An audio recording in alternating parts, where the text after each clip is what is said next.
ఏంటండి మిల్లెట్స్‌తో ఇంత హెల్తీగా, టేస్టీగా తినొచ్చని నాకు ఈ రోజే తెలిసింది. అది కూడా ఈ బిర్యానీ ట్రై చేసిన తర్వాత. Hello guys, welcome to Monu's life styles. Day 3 of converting into healthy life style. So ఈరోజు అయితే నేను కొర్రలతో అయితే బిర్యానీ అయితే చేసుకున్నానండి. ఎంత యమ్మీగా, చాలా బాగుంది.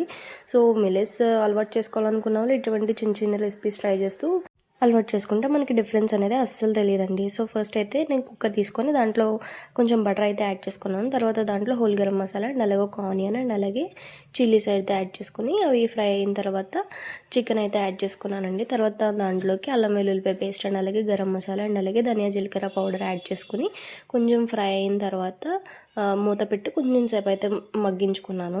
అండ్ ఆ తర్వాత దాంట్లోకి ఫస్ట్ 3 to 4 అవర్స్ కొర్రలను అయితే నానబెట్టుకుని ఉంచుకున్నానండి. అది మగ్గిన తర్వాత దాంట్లోకి కొర్రలు అయితే యాడ్ చేసుకుని నేను 1 గ్లాస్ ఆఫ్ కొర్రలకి 2.5 గ్లాస్ వాటర్ తీసుకున్నాను. సో చికెన్లో వాటర్ వస్తాయి కదా, సో దానివల్ల కొంచెం వాటర్ ఎక్కువైనట్టు అయితే అనిపించింది నాకు. సో మీరు 2 గ్లాసెస్ తీసుకోండి.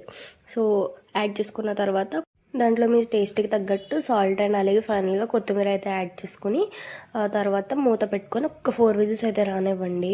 సో ఆ తర్వాత ఆవిరిపోయిన తర్వాత తీసుకొని చూసారంటే మీకు అసలు డిఫరెన్సే తెలియదండి. మిల్లెట్స్తో తింటున్నారా లేదంటే నార్మల్ రైస్తో తింటున్నారా అనేది డిఫరెన్స్ అయితే మీకు అస్సలు తెలియదు. వీడియో నచ్చినట్లయితే లైక్ చేయండి, ఛానల్ అయితే సబ్స్క్రైబ్ చేసుకోండి.